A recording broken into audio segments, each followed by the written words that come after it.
Assalamualaikum dan salam Malaysia Madani bersama saya Suaran Shah dalam Berita Pagi Sabah edisi Isnin 14 Ogos 2023.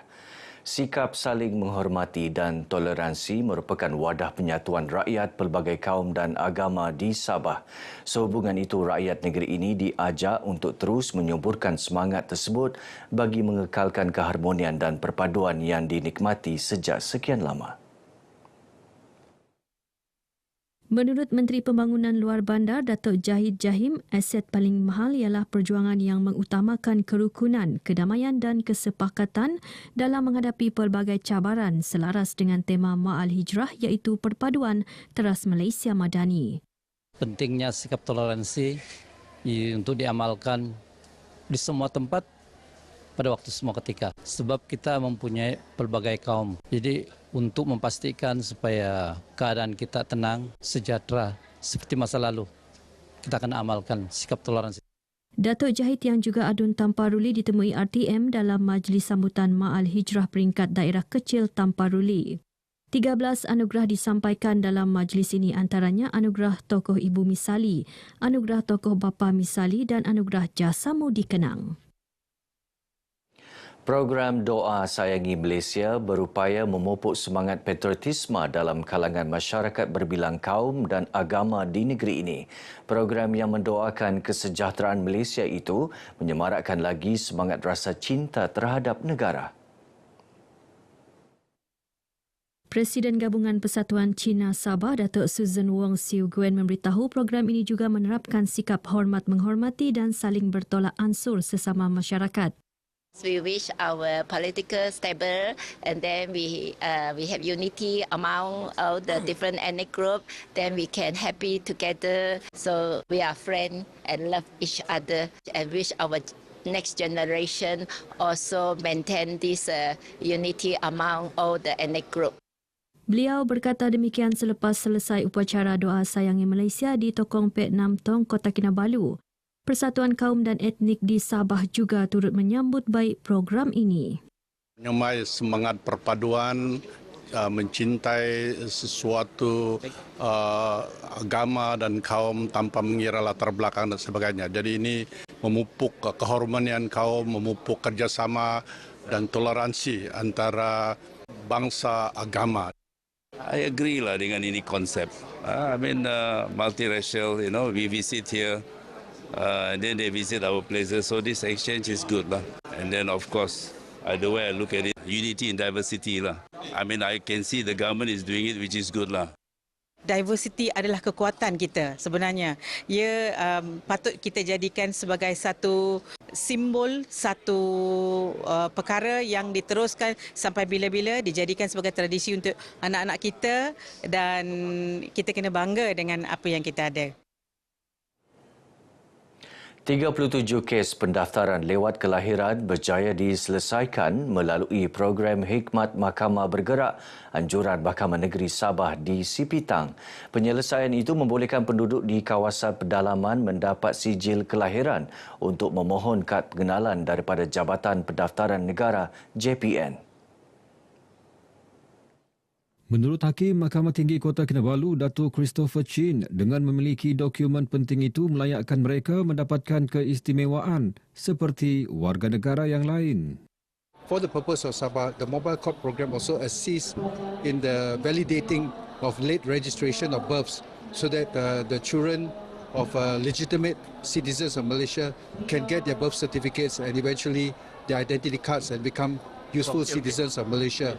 And it will not hinder their education or getting jobs.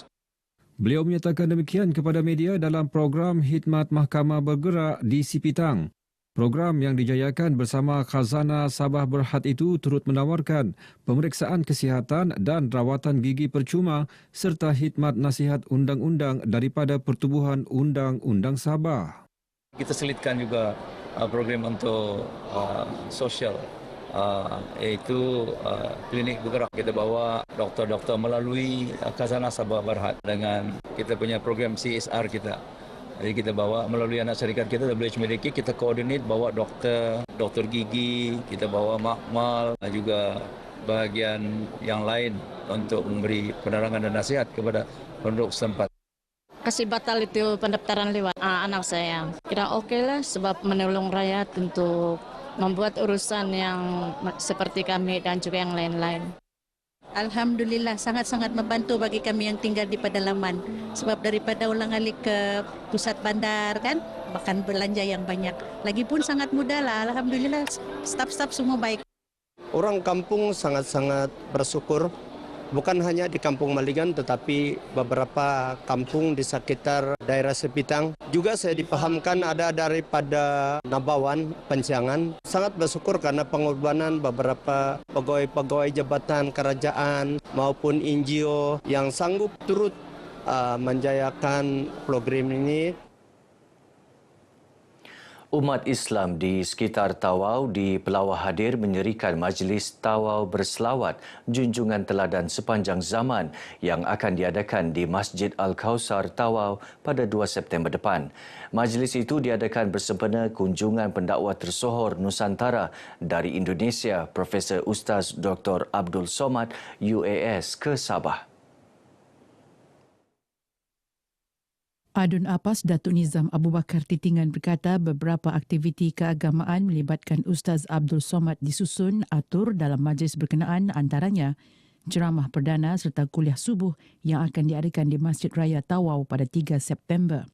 Saya percaya bahawa kehadiran beliau ini merupakan satu kehadiran yang dinanti-nantikan oleh seluruh masyarakat di Perbandaran Tawau, dan saya yakin juga mereka-mereka yang daripada Kunak, Kalabakan, Lahad Datu dan juga Sempurna, dan mungkin juga ada yang daripada negara jiran kita, kerana Tawau ini amat dekat dengan negara jiran, akan datang dan menyaksikan sendiri majlis ceramah yang akan disampaikan oleh Ustaz Abdul Somad. Datuk Nizam yang juga pembantu menteri kepada Ketua Menteri memberitahu sidang media di Tawau.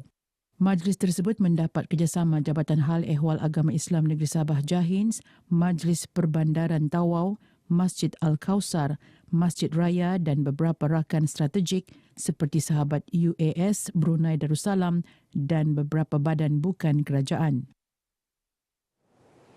Kira-kira 800 orang terdiri pelajar, ahli Persatuan Ibu Bapa dan Guru PIBG Maktab Sabah menjayakan program gotong royong Perdana Madani di Maktab Sabah, Kota Kinabalu. Program gotong royong itu melibatkan pembersihan bilik darjah, aktiviti pelajar dan bilik guru, perkarangan sekolah, fasiliti serta penyelenggaraan lanskap sekolah. Menurut Yang di-Pertua PIBG Maktab Sabah, Muhammad Arif Tun Sekaran, program bagi mendedahkan pelajar akan kepentingan aspek kebersihan agar mereka sentiasa prihatin menjaga kebersihan dan fasiliti sekolah, sekaligus menikmati persekitaran sekolah yang lebih selesa dan kondusif. Dengan adanya program-program sedemikian, dapat juga menyatukan kita di antara ibu bapa, pihak sekolah, kan? Mungkin masanya untuk kita bertukar-tukar fikiran, kan? Masa untuk kita bersama-sama mereka. Dalam pada itu, beliau mengalu-alukan peruntukan RM70,000 yang disalurkan Kementerian Pendidikan untuk membaik pulih tandas sekolah berkenaan, berupaya meningkatkan kemudahan tandas yang selesa untuk pelajar. Program menyemarakkan seni budaya orang kita, budaya kita dimeriahkan dengan pementasan drama tari bertajuk Aki Bentawol. Ia ditayangkan secara percuma di Auditorium Jabatan Kebudayaan dan Kesenian Negara JKKN Sabah, Kota Kinabalu.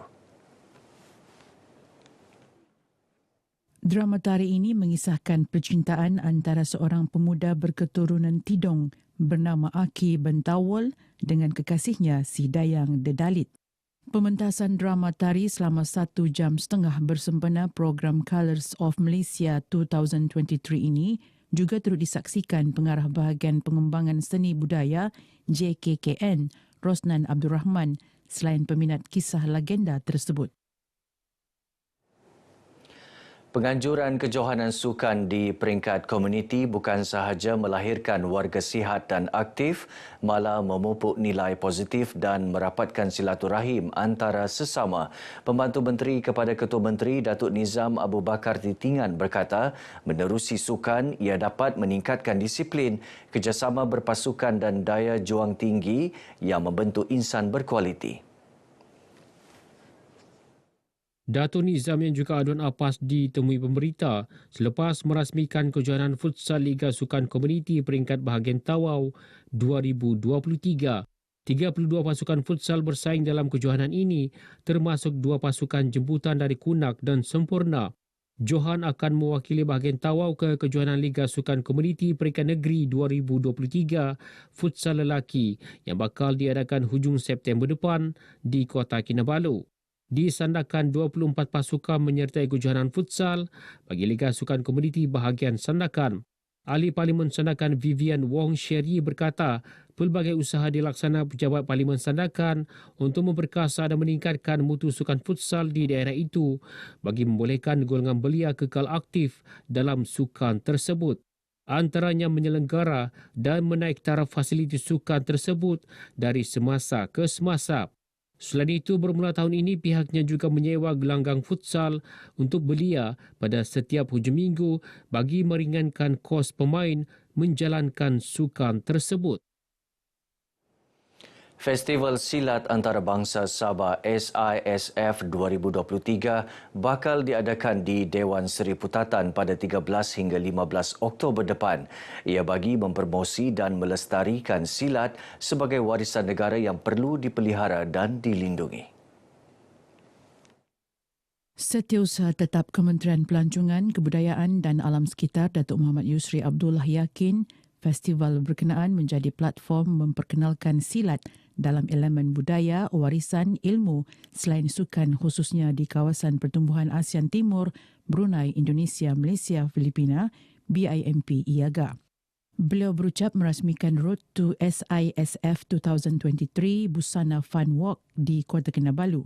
Datuk Muhammad Yusri berharap festival tersebut bukan sahaja berupaya menarik kehadiran peminat sukan silat malah pelancong dalam dan luar negara sekaligus memberi pulangan ekonomi setempat.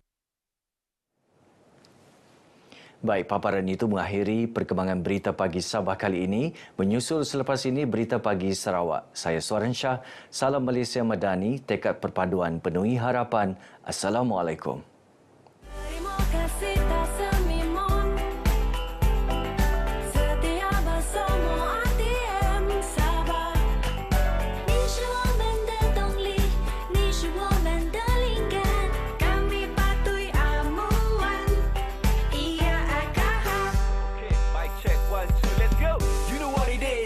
Paling laris, update tanpa halangan baris, bengkok kami garis. Tiap halaman akhbar, siang dan malam full bar. Bila bangun pagi radio kami kan bertanya kabar.